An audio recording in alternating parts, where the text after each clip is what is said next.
جو انیشیٹو لیا تھا وہ ایک عالمی کانفرنس کی تھی، اسلامک سربراہ کانفرنس جو کہلاتی ہے، اور اس وقت جو ہے وہ مسلم ممالک کے تقریباً 90% کے قریب جو سربراہان تھے انہوں نے شرکت کی تھی لاہور میں۔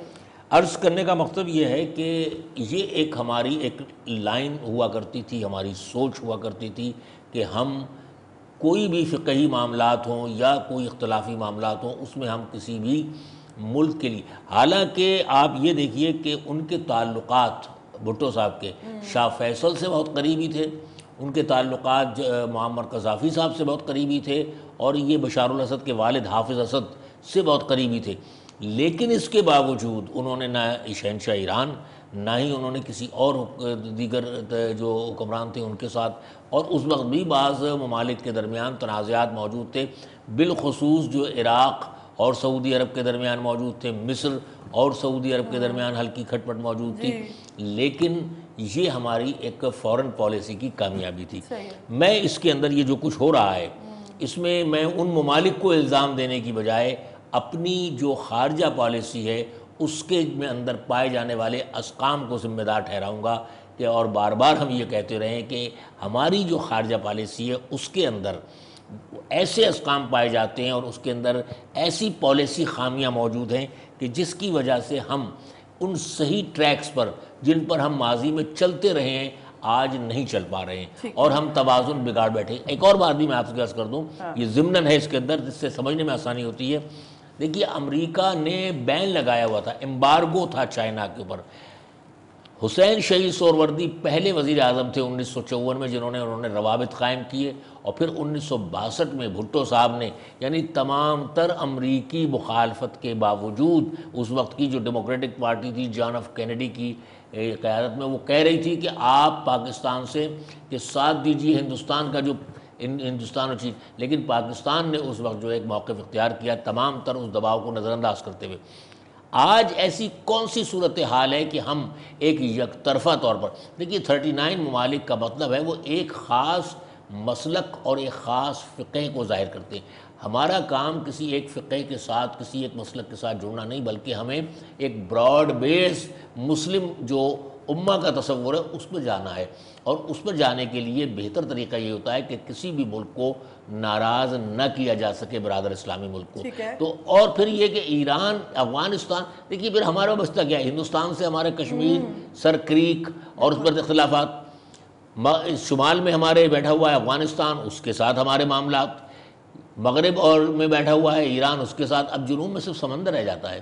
تو ہمیں خود یہ سوچنا چاہیے کہ ہم میں کیا، دیکھیے مسئلہ یہ ہے کہ دوسروں کو تنقید کا نشانہ بنانا بہت آسان ہوتا ہے، لیکن خود احتسابی جو ہے اس پر بھی دیکھنا چاہیے کہ ہم سے کہاں کہاں غلطیاں ہو رہی ہیں، کہاں کہاں اور میں نے کشمیر کے معاملے میں بھی آپ کو یاد ہوگا کہ پچھلے پروگرام میں گفتگو ہم لوگوں نے کی تھی کہ یہ سارا کا سارا جو ہے ہمارا سفارتی ناکامیوں کا سبب ہے کہ ہم نہیں کر پا رہے ہیں۔ تو عرض کرنے کا مطلب یہ ہے کہ یہ میں تو اس کو اپنی خود احتسابی دیکھوں گا، اپنے ملک کی خارجہ پالیسی کے اسقام کی روشنی میں دیکھنے کی کوشش کروں گا کہ یہ جو صورتحال پیدا ہوئی ہے۔ ٹھیک ہے، اچھا میں ذرا اس کو ایک اور دوسرے تناظر میں اگر رکھوں اور بات کروں آپ سے ایک اور پرسپیکٹو کی، کہ چونکہ باقری صاحب اس وقت لنڈن کے دورے پہ ہیں، ٹھیک ہے، تو کیا یہ ممکن ہے کہ بعض دفعہ ایسا بھی ہوتا ہے کہ آپ انٹرنیشنل آڈینس کو اٹریکٹ کرنے کے لیے کوئی ایسی اختلافی بات کر جاتے ہیں جس سے آپ کی طرف ذرا ہمدردی زیادہ ہو اور دوسرے کو آپ مرد الزام ٹھہرائیں؟ اور اس میں ایک اور بات بھی میں آپ سے پوچھنا چاہوں گی، اسی اس میں رہ کر، پیرامیٹرز کے اندر رہ کر، کہ آپ جب بات کریں فورن پالیسی چیلنجز کی، تو کیا آپ ایسا محسوس نہیں کرتے کہ جب سے تقریباً 30-35 سال سے افغانستان کے پورے معاملات سامنے آئے اور انہوں نے پاکستان کو کیا بلکہ تقریباً پوری دنیا کو ایک طرح سے یرغمال بنا لیا، تو ہم شارٹ ٹرم سیکیورٹی چیلنجز کی وجہ سے کوئی لانگ ٹرم پلاننگ کرنے میں ناکام دانستہ رہے یا غیر دانستہ؟ سوالات کے جواب کالر کی بات سن لیتے ہیں، پھر اس کے بعد۔ السلام علیکم۔ وعلیکم السلام، فضا کیسی ہیں؟ یحییٰ بات کر رہا ہوں۔ الحمدللہ۔ جی مکتا منصور صاحب کو بھی سلام ہو، کیونکہ تاریخ کے حوالے سے بات کرتے ہیں اور جی ڈیفینیٹلی میں آپ کو بتاؤں جو انہوں نے بھٹو صاحب کی فارن پالیسی کا ذکر کیا وہ یقیناً بہت زبردست تھی اور اس زمانے میں ہم نے کافی انٹرنیشنل اچیومنٹ حاصل کی. انفارچونیٹلی مسئلہ یہ ہے کہ ہم لوگ ان لوگوں کا ذکر تک کرنا پسند نہیں کرتے اور ہمیں جب تاریخ کا پتہ نہیں ہوتا تو ہم تبصرے پھر کر نہیں سکتے. صحیح بالکل صحیح بات کی آپ نے. میرا تو رکتا منصور صاحب سے سوال یہ کہ جناب ہماری فارن پالیسی بناتا کون ہے اور اگر بناتا ہے تو وقتی طور پہ تقاضا. ہم نے افغانستان کی وار میں حصہ لیا, ہم نے ان کے امریکہ کی فل سپورٹ کی, اس کے بعد ہم نے اپنے حالات دیکھے کیا ہوئے. اس کے بعد آج ہم جو فیصلے کر رہے ہیں ہم آپ نے بالکل صحیح کہا, جب ہم اپنی جائزہ نہیں کریں گے اپنی کارکردگی پہ تو اس کے اثرات کیسے صحیح آئیں گے. میں صرف یہ سوال کرنا چاہتا ہوں کہ ہماری فارن پالیسی جو ہے وہ بناتا کون ہے, اس میں کوئی ایسے لوگ موجود ہیں جن کو اویئرنیس ہو دنیا کے بین الاقوامی تعلقات کے بارے میں پتا ہو, یا ہم وقتی طور پہ پیسہ حاصل کرنے کے لیے سب کچھ کر لیتے ہیں. بہت شکریہ. ٹھیک ہے, وہ بھی تقریباً وہی والی بات پوچھ رہے ہیں آپ سے. اچھا دیکھیے فضل صاحب, میں یہاں پر دو باتیں عرض کرنا چاہوں گا آپ سے. پہلی بات تو یہ ہے کہ پاکستان میں جو بنیادی مسئلہ ہے وہ ہے کہ فارن پالیسی کا. ابھی 2 دن پہلے کی بات ہے غالباً, ایک ٹی وی چینل میں ریٹائرڈ جنرل سے سوال کرتے ہوئے انہوں نے پوچھا کہ جی کیا فارن پالیسی میں آپ دخیل ہیں, تو ان کا دیکھیے مشاورت میں تو ہم حصہ لیتے ہیں لیکن یہ کہ اسرٹ تو خود سویلین گورنمنٹ کو کرنا چاہیے اور ان کو خود آگے بڑھ کر اور فارن آفس کو خود اپنی پالیسی مرتب کرنا چاہیے. اچھا امریکہ کی جب ہم اسٹڈی کرتے ہیں فارن پالیسی کو تو وہاں اسٹیٹ ڈپارٹمنٹ جو ہے وہ اس کو پالیسی بناتا ہے, لیکن اس میں پینٹاگون کی جو ہے وہ مشاورت شامل ہوتی ہے اور پھر وہ جاتی ہے پالیسی کانگریس کے اپروول کے بعد جو ہے صدر اس کو لے کے چلتے ہیں. صدر بعض جگہوں پر اپنا جو ان کو آئینی ویٹو کا حق حاصل ہے وہ استعمال کرتے ہیں. ہمیں دیکھنا یہ پڑے گا کہ ہم کیا ان اسٹیک ہولڈرز کو, مطلب فوج جو ہے وہ دفاعی نقطہ نظر سے سیکورٹی کے نقطہ نظر سے کیا مشاورت دیتی ہے ہمیں, وہ مشاورت شامل ہونی چاہیے. لیکن جو پروفیشنلز بیٹھے ہوئے ہیں یا پروفیشنلز کو ہونا چاہیے آپ کی فارن آفس کے اندر, ان کو اس پالیسی کو ترتیب دینا چاہیے اور پھر آپ کی جو ہے پارلیمنٹ اس کو اپروول کرے اور کرنے کے بعد وہ نافذ ہونی چاہیے. ایک بات تو یہ ہے. دوسری بات میں آپ سے عرض کروں گا کہ یہ جو تضادات چل رہے ہیں اس کے اندر ہمیں بڑا محتاط رہنا پڑے گا. دیکھیے یہ 79 جو تھا وہ ایک ٹرننگ پوائنٹ تھا. شہنشاہ ایران سے سعودی حکمرانوں کے بہت قریبی تعلقات تھے. اس کی وجہ کیا تھی کہ دونوں کے عقائد مختلف ہونے کے باوجود دونوں جگہ شہنشاہیت تھی, لہٰذا وہ تعلقات بہتر تھے. لیکن جیسے ہی ایران کے اندر انقلاب آیا اور مذہبی زوما جو ہے وہ اقتدار کے اندر آئے تو اختلافات پیدا ہوئے, کیونکہ یہ خوف پیدا ہوا. اس کے پیچھے عقائد نہیں ہے, کیونکہ اگر عقائد ہوتے تو تعلقات بہتر نہ ہوتے. یہ تھے وہ خوف تھا کہ کہیں ایسا نہ ہو کہ ہمارے یہاں بھی وہ شخصی جو موروثی سیاست اقتدار ہے وہ ختم ہو جائے اور اس کے جگہ پر وہاں پر بھی کوئی علماء کا گروپ یا کوئی اور گروپ کوئی اور سیاسی جو ہے وہ آ کر جو ہے اقتدار. تو یہ اصل میں جو ہے یہ سیاسی معاملہ ہے جس کو کہ رنگ دیا جا رہا ہے عقیدے کا, اس کو دیا جا رہا ہے فرقے کا. اب اس میں ہمارا کام کیا ہے؟ ہم تو براڈ بیس دیکھیں گے. ہمارا جو معاملہ یہ تھا کہ ہندوستان کے مسلمانوں نے, ہندوستان کے سنیوں نے, ہندوستان کے شیعوں نے یا ہندوستان کے اسماعیلیوں نے یہ ملک نہیں بنایا, بلکہ بحیثیت مجموعی تمام نے حصہ بقدر جثہ اس میں شمولیت اختیار کی اور تمام کے تمام لوگ جو تھے محمد علی جناح کی قیادت میں متحد ہوئے تھے اور انہوں نے اپنے اپنے فرقوں کے جو عمائدین تھے, جو علماء تھے, جو بڑے بڑے مدبرین تھے, ان کی قیادت کو تسلیم نہ کرتے ہوئے جناح صاحب کی قیادت کو تسلیم کیا تھا. اس کا مطلب ہے کہ ایک متحدہ اسلامی مملکت. تو یہ مملکت جو ہے یہ کسی ایک فقہ کے لیے, کسی ایک مسلک کے لیے, کسی ایک عقیدے کے لیے نہیں, بلکہ ایک مسلمانوں کی ایک ریاست ہے. لہٰذا اس کو اسی طرح سے بیہیو کرنا چاہیے اور یہ اسی طرح بیہیو کرے گی تو اس کے لیے بہتر ہوگا. ٹھیک ہے جی. السلام علیکم. السلام علیکم محترمہ. گزارش یہ ہے کہ آج تک آپ کا فورم منسٹر نہیں بنا 4 سال میں, تو افغانستان کی پالیسی ہو, امریکہ سے ہو, انڈیا سے ہو, تو اس میں کیا ڈائریکشن ہوگی؟ پرائم منسٹر صاحب انگراسڈ ہیں, وہ کہتے ہیں کہ کرپشن اتنی ہے, اسکینڈل اتنی ہے, میں ان کاموں سے فارغ. بات یہ ہے کہ ابھی بجلی کا بحران جو ہے, آپ کو میں عرض کروں کہ اتنی مہنگی بجلی 4 سالوں میں ہوئے, 1000%. جو چیز 5 روپے کی آتی تھی اب وہ 50 روپے کی ہے. اگر آپ ایک سیب لے لیں, کوئی آپ سبزی لے لیں, اسی طرح بجلی ابھی تو جب بل آئیں گے, جب لوڈ شیڈنگ ختم ہو جائے گی, لوگ اس وقت روئیں گے. صحیح بات. ٹھیک ہے جناب, آپ نے پاور کی بات کی, اس کے بارے میں بھی بات ضرور کریں گے. لیکن مقتدی صاحب وہ جو میرا سوال تھا کہ بعض دفعہ انٹرنیشنل اٹینشن گریب کرنے کے لیے بھی متنازع یہ سب کچھ ہوتا ہے، یہ سب کچھ ہوتا ہے، اور اس پر جو ہے آپ کا ویسٹ جو ہے وہ اس کو ہوا دے رہا ہے۔ دیکھیے مسئلہ یہ ہے کہ اس وقت جو صورتحال ہے آپس کے تناؤ میں آپ کی توجہ اسرائیل سے ہٹ چکی ہے، اور ان کا جو مقصد ہے مغرب کا وہ اسرائیل کو استحکام دینا ہے۔ یعنی آپ کا جو ٹارگٹ ہوا کرتا تھا ایک زمانے میں اسرائیل، وہ اسرائیل سے ہٹ گیا ہے۔ اب اسرائیل اپنی منمانیاں کرے، وہاں پر اپنی نئی بستیاں بسائے ان علاقوں کے اندر جو متنازع ہیں، آپ میں سے روکنے ٹوکنے والا کوئی نہیں رہا ہے۔ آپ اپنے طور پر اپنے ہی اندر جو ہے آپ گروپوں میں تقسیم ہو کر لڑ رہے ہیں، ایک دوسرے سے دست و گریبان ہیں، اور اس کا نتیجہ کیا حاصل ہوگا؟ اب دیکھیے نا، شام کی حالت ابتر ہو گئی، 2.5 کروڑ کی آبادی کے ملک میں سے 1 کروڑ لوگ جو ہیں وہ در بدر خاک بسر ہوئے ہوئے ہیں، ادھر ادھر نکلے ہوئے ہیں، دوسری دنیا کے ملکوں میں پناہ تلاش کر رہے ہیں۔ یعنی 2.5 کروڑ کی آبادی میں 1 کروڑ کا مطلب ہوتا ہے 1/3، تقریباً 1/3 سے بھی زیادہ۔ تو وہاں پر یہ صورتحال ہے، مسلسل وہ تباہی کی صورت ہے، حالانکہ وہ اس خطے کے مستحکم ممالک میں سے تھا جہاں پر کہ معاشی استحکام بھی تھا، مڈل کلاس بھی تھی۔ یہی کچھ حال امریکہ نے کیا عراق کا۔ عراق اس پورے گلف کے اندر، اس پورے خطے کے اندر سب سے زیادہ وہاں پر تعلیم تھی، سب سے زیادہ مڈل کلاس تھی وہاں پر، اور ترقی کی راہ پر گامزن تھا، اور وہ کہنا چاہیے کہ وہ اس کے اندر چونکہ بادشاہت نہیں تھی، صرف ایک شخصی آمریت تھی ضرور صدام حسین کی، لیکن ملک ترقی پر تھا، وہ تباہ ہوا۔ پھر آپ نے جو ہے اس کو جو ہے لیبیا کو تباہ کیا، کرنل معمر قذافی کو کہ وہ عامر ہے، وہ یہ ہے، وہ شخصی آمریت ہے، لیکن جو ترقی کی رفتار تھی لیبیا کی، آپ دیکھیے کہ ان 5-6 سالوں کے اندر وہ کہاں پر پہنچ گئی ہے، اور کس طرح سے وہ تباہی کے دہانے پر پہنچا ہے۔ تو عرض کرنے کا مقصد یہ ہے کہ آج مسلم دنیا جس انداز میں ہے، اور مسلم دنیا جس انداز میں دست و گریبان ہے، کہیں پر جو ہے وہ یمن کا معاملہ، کہیں پر اس کا معاملہ، اور اس کے اندر جو سب سے خطرناک اور خوفناک پہلو ہے وہ یہ ہے کہ اپنے مفادات کی لڑائی کو مسلکی لڑائی میں، فقہی لڑائی کی شکل دینا، اس کے نتیجے بہت بھیانک ہیں۔ بالکل ٹھیک ہے جی، السلام علیکم۔ السلام علیکم۔ وعلیکم السلام۔ میڈم یہ جو آج آپ ذکر کر رہی ہیں بات کے ایران سے تعلقات اور سعودی عرب کے تعلقات، جی جی، یہ جو ایران کے تعلقات ہیں، دیکھیں ایران ہمارا پڑوسی ہے، افغانستان ہمارا پڑوسی ہے، انڈیا ہمارا پڑوسی ہے، یہ تو حقیقت ہے۔ اب ہمیں اپنے آپ کو ویسے ہی مینیج کرنا چاہیے۔ ہم ایران کے ساتھ جو تعلقات کو اپنی مذہبی بنیاد لے آتے ہیں نا، مذہبی بنیاد نہیں، کیوں ایران پہ ابھی ہوا ہے خمینی صاحب کے انقلاب کے بعد، ادھر ایران ایک اپنی ایک پوری وہ رکھتا ہے، لیکن تو ہم لوگوں کو ایران کے ساتھ تعلقات کو نیوٹرل ہو کے کرنا چاہیے۔ بالکل صحیح ہے، بالکل ہم بھی یہی بات کر رہے تھے۔ بات مزید آگے بڑھائیں گے، بریک کے بعد واپس آتے ہیں پروگرام، آپ دیکھ رہے ہیں فرنٹ پیج۔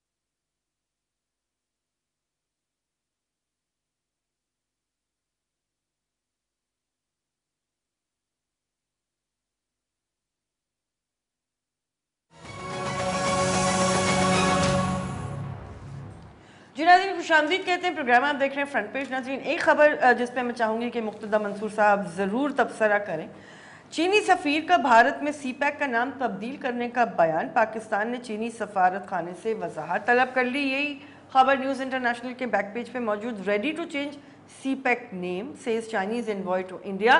پاک ڈپلومیٹک سورسز سے ambassadors remarks sarcastic in manner as China has no plans to change CPEC nomenclature۔ اور تفصیلات اس خبر کی یہ ہیں کہ انڈیا میں جو امبیسڈر ہیں چائنا کے، لو ژاؤہوئی، انہوں نے منڈے کو یہ بات کی کہ انڈیا اور بھارت اور چائنا کے تعلقات ایسے ہیں کہ اگر وہ اس کو اپنے تنازعات سے ڈیلنگ کر کے آگے چلیں تو بہت بہتری پیدا ہو سکتی ہے، اور اسی میں انہوں نے یہ تجویز بھی رکھی۔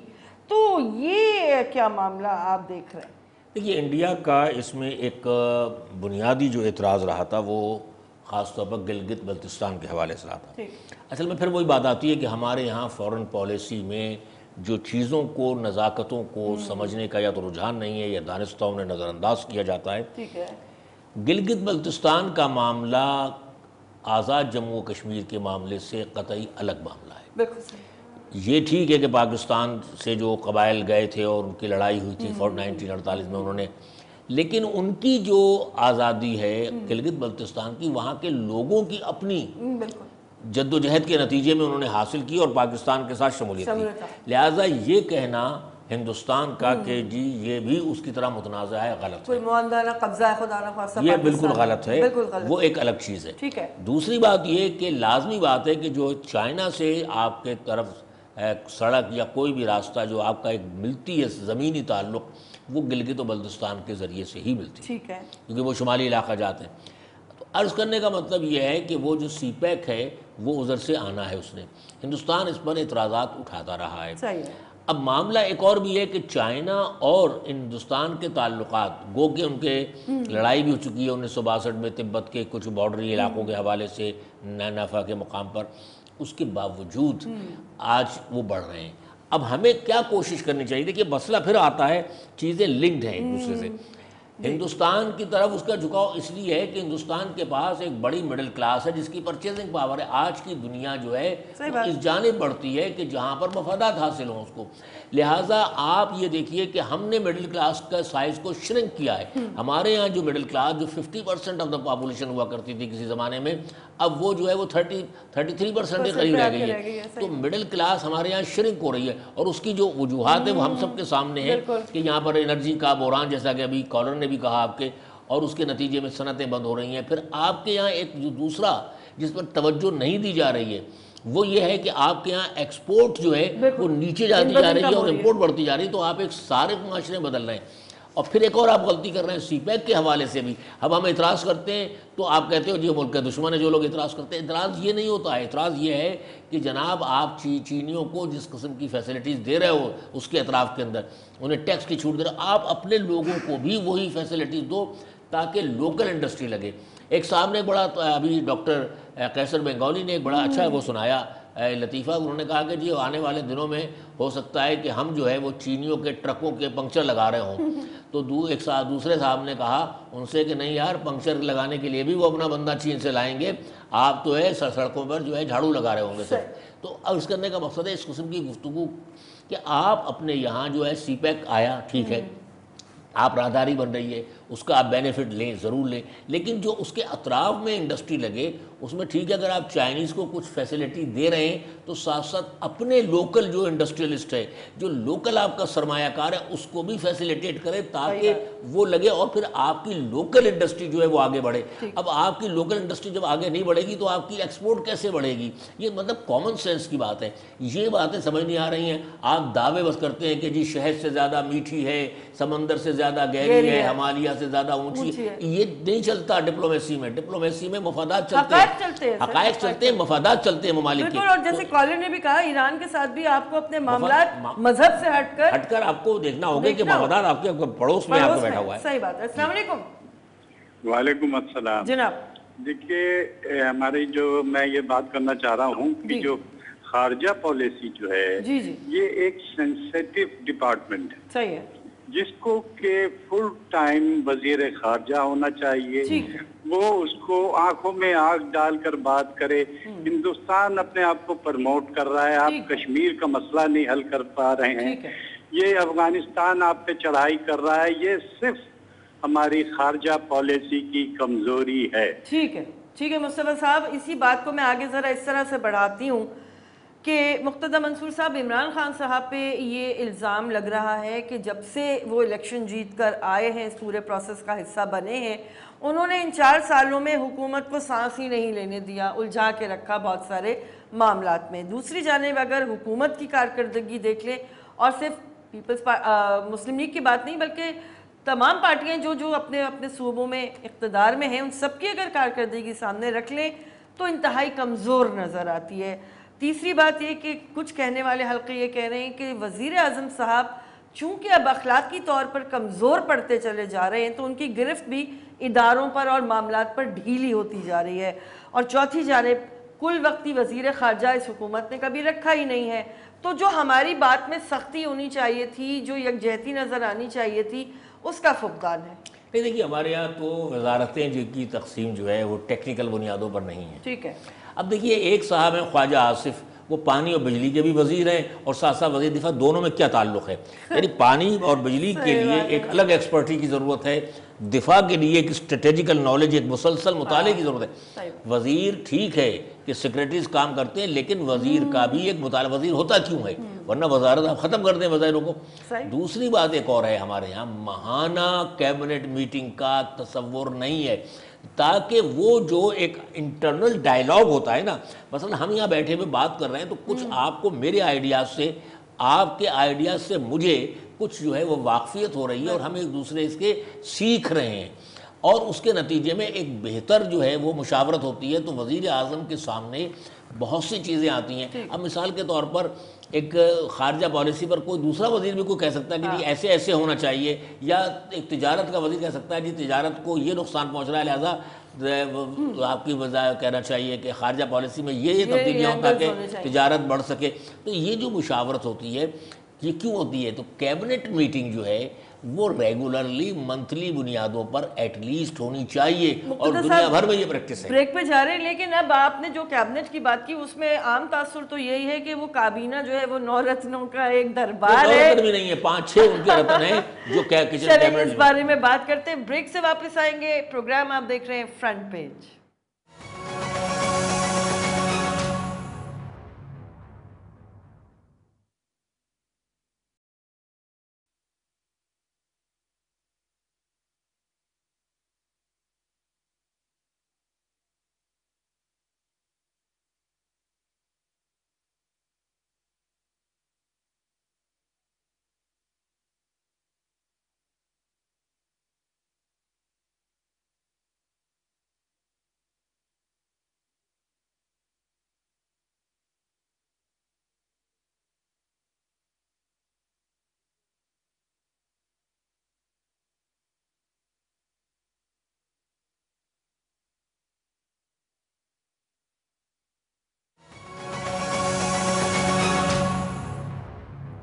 جی ناظرین خوش آمدید کہتے ہیں، پروگرام آپ دیکھ رہے ہیں فرنٹ پیج۔ بریک پہ جانے سے پہلے میں نے جو سوال رکھا تھا مقتدیٰ صاحب کے سامنے، اس پہ اسی سے لنک کرتے ہوئے ذرا آگے بات بڑھا لیتے ہیں، کیونکہ یہ پاور ڈسٹریبیوشن والا معاملہ بھی اہم ہے۔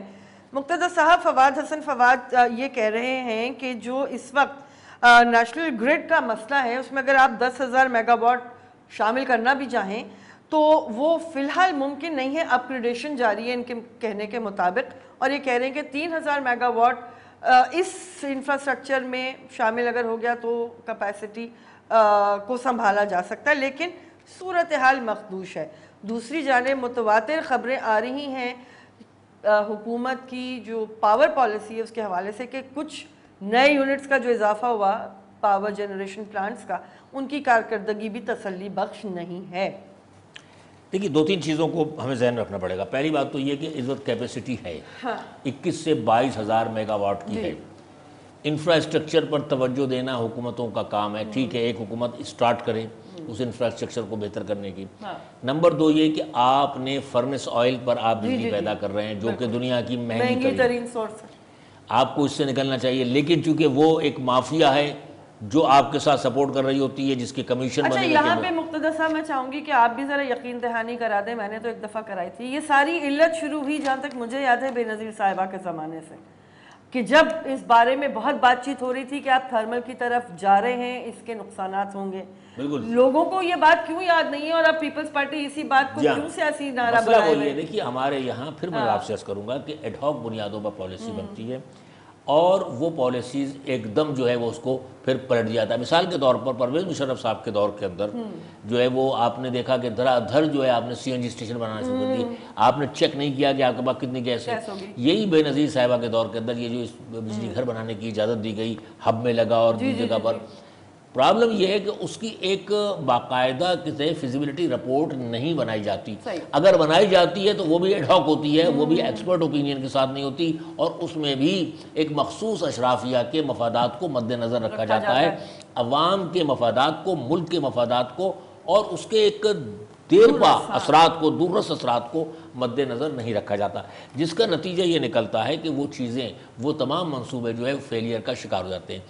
آپ اٹھا کر دیکھیے نا پچھلے جو 5 سالہ منصوبے، جو 1955 میں پہلا 5 سالہ منصوبہ آیا، اس کے اندر جو اہداف مقرر کیے گئے تھے، جب 1960 میں اس کا جائزہ لیا گیا تو اس کے 20 سے 25% بھی جو ہے وہ پورے نہیں ہو پائے تھے اہداف۔ اور پھر جب 1960 کے اندر دوسرا بنایا گیا، اور یہ آپ تسلسل سے آپ اسٹڈی کرتے جائیے، اسٹیٹ بینک کی لائبریری کے اندر سارے کے سارے ڈاکومنٹ موجود ہیں، وہاں جا کر کوئی پڑھے تو صحیح جا کر کہ آپ کے یہاں کس طرح سے جو ہے وہ تباہیاں پہنچائی گئی ہیں۔ پھر ایڈونچر کر دیا جاتا ہے۔ قائد اعظم نے اس ملک کے کیپٹل بنایا کراچی کو، اور ان کا یہ خیال تھا کہ یہاں پر اس کو ہونا چاہیے۔ ایوب خان صاحب نے ایڈونچر کر کے وہاں لے گئے، اور اس کو لے گئے کس طرح گئے، چلیے آپ لے جاتے آپ نے اس کے لیے جو ہے لون لیا، اور اتنا خرچہ کہ وہ آج بھی لوگ بھگت رہے ہیں اس لون کو۔ تو مسئلہ یہ کہ آپ غیر پیداواری معاملات میں، دیکھیے بہت اہم پوائنٹ ہے، غیر پیداواری معاملات میں تو آپ بہت زیادہ جو ہے وہ خرچہ کر دیتے ہیں، لیکن جو پیداواری معاملات ہیں جس سے وہ اس پر آپ خرچہ نہیں کرتے۔ تو اب آپ کو اس کا کچھ حل نظر آتا ہے؟ اس کا حل یہی ہے کہ دیکھیے اس کو اسٹڈی کریں، اس کی جگہ آپ لگائیے۔ ایک تو آپ کو لگانے چاہیے ہائیڈرو الیکٹرک کے سلسلے، دوسرا یہ کہ دنیا بھر میں جو ہے وہ نیوکلیئر توانائی کے ذریعے جو ہے وہ بجلی پیدا کی جا رہی ہے، اور جوہری توانائی کے آپ اسٹیشن کریے، اس کے ذریعے سے آپ پیدا کرنے کی کوشش کیجیے۔ اور کوئلے کا بھی جو ہے وہ غلط ثابت ہو گیا کہ وہ بھی نہیں ہو سکتا، تو آپ ان چیزوں پر جو ہے اور ایک کمپلیٹ فیزیبلٹی رپورٹ آئے اور وہ عوام سے شیئر کریں نا، عوام کے لوگ پبلک ہیئرنگ کا تو کوئی کانسیپٹ نہیں ہے، تو اور اس کے بعد پھر ان چیزوں کے اوپر دیکھا جائے کہ کیا ہونا چاہیے۔ اور اسی کی وجہ دیکھیے آج صنعت آپ کی جو ہے نیچے جا رہی ہے، صنعت تباہ ہوتی جا رہی ہے۔ کاٹن نہیں ہوتی بنگلہ دیش میں، لیکن آج وہ گارمنٹس کے اندر آپ سے آگے نکل چکا ہے۔ تو اور ایسے ہی بے شمار ممالک کا معاملہ ہے، تو اس چیز پر توجہ کیوں نہیں دی جا رہی ہے؟ اچھا ابھی ایک اور میں ایک چھوٹا سا پوائنٹ آپ سے عرض کر دوں، یہ جو ایوان یہ دوستی کا بند ہوا ہے نا، باب دوستی جو چمن والا ہے، دیکھیے اس کے بعد اس سے پہلے دفعہ بند ہو چکا تھا یہ، اور اس کے نتیجے میں وہ جو سیمنٹ خریدتے تھے پاکستان سے، وہ انہوں نے ایران سے خریدنا شروع کر دیا۔ تو آپ کی بعض چیزیں اس طرح سے بھی، یعنی آپ کے جب تنازعات ہوں گے تو اب ایران جو کچھ لے رہا تھا وہ لینا چھوڑ دے گا، افغانستان لے رہا تھا وہ لینا چھوڑ دے گا۔ افغانستان کے لیے ایک راستہ چہار باغ کی بندرگاہ بھی بن سکتی ہے آپ کی گوادر کی جگہ آنے کے لیے۔ تو بھائی ان چیزوں پر توجہ دینے کی ضرورت ہے۔ اور ایک بات یہ ہے کہ جب حکومت میں آپ ہوتے ہیں تو ملٹی فیسٹ چیزوں کو دیکھنا پڑتا ہے، ناٹ اے سنگل کہ آپ نے ایک دیکھ لیا، ان چیزوں کو نہیں ہوتا ہے۔ اس میں دیکھنا پڑتا ہے کہ اس چیز کے جو آپ اقدام کرنے جا رہے ہیں، مثلا آپ نے راحیل شریف کو بھیج دیا بڑے فخر کے ساتھ، لیکن یہ نہیں دیکھا کہ اس کے ریپرکشنز کہاں کہاں کس کس جگہ پر ہوں گے، اور اس کے کیا کیا رد عمل کے امکانات ہیں، ان کو کیسے آپ نے جو ہے فیس کرنا ہے۔ ان چیزوں پہ غور نہیں کیا جس کے نتائج یہ آ رہے ہیں سامنے۔ اسی طرح اور دیگر معاملات ہوتے ہیں، تو ان کو آپ جب تک لنک کریں گے نہیں، آپ فارن پالیسی کے ساتھ تجارت کو لنک نہیں کریں گے، آپ فارن پالیسی کے ساتھ اور دیگر معاملات کو لنک نہیں کریں گے، تو آپ آگے نہیں بڑھ سکتے۔ بالکل ٹھیک ہے، بہت شکریہ مقتدیٰ منصور صاحب، آپ نے ٹائم نکالا۔ اور ناظرین، ہم آخری بات یہ کریں گے پروگرام وائنڈ اپ سے پہلے کہ جتنے وزرائے با تدبیر ہیں وہ مقدمات پہ رائے زنی کے بجائے اپنی اپنی منسٹریز پہ توجہ دے لیں، ملکی مفاد کے لیے یہ بہترین کام ہوگا جو وہ کریں گے۔ اجازت دیجیے، اللہ حافظ۔